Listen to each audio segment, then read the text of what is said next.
Հուլիսի 1-ին «Ինրոք» ակումբում գրքի շնորհանդես էր։ Լրագրող հրապարակախոս Հարություն Հարությունյանը ներկայացրեց իր երկրորդ ժողովածուն՝ «Վերջին ջահելությունը»։ Մեջը հորինվածք չկա, բոլոր կերպարներն իրական են,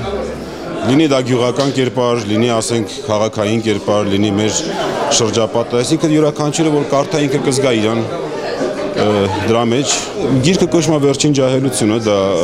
վիպակ է, փոքր վիպակ է, որը հիմա միգուցե կարդացողները կմտածեն, որ դա 90-ականների մասին է, բայց ոչ։ Առաջին հայացքից դա 90-ականների մասին է, բայց ընդհանրացած մեր ամբողջ 20 տարվա բանը վիճակը։ Հարություն Հարությունյանը հանրային հեռուստաընկերության «Հայլուր» լրատվական ծառայության ղեկավարն է եղել։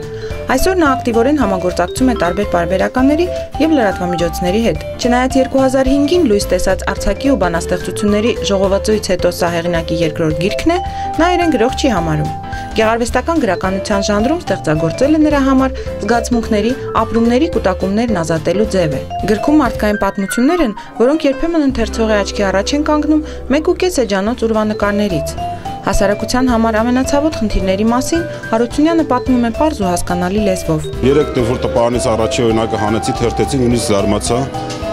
որ լավ, ես եմ գրել։ Հետո սկսեցի սիրել։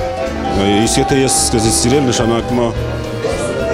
միգուցե մյուսներն էլ սիրեն, որտեղ ես պետքա չսիրեի այդքան։ Այժմ Հարություն Հարությունյանը նոր աշխատանք է սկսել։ Հարդենբերգի վկաները վեպը կպատմի Սողոմոն Թեյլերյանի պատմական կրակոցի մասին։ Իսկ այս շնորհանդեսի ընթացքում գրքի վաճառքից գոյացած գումարը Հարություն Հարությունյանը որոշել է տրամադրել մինչև 21 տարեկան երիտասարդ գրողի առաջին գրքի հրատարակման համար։ Հաջողակը կընտրվի Անդին ամսագրում հրապարակվող հեղինակների շարքից։ Մարիա Հովսեփյան, Սարգիս Բուղադարյան, Civilnet։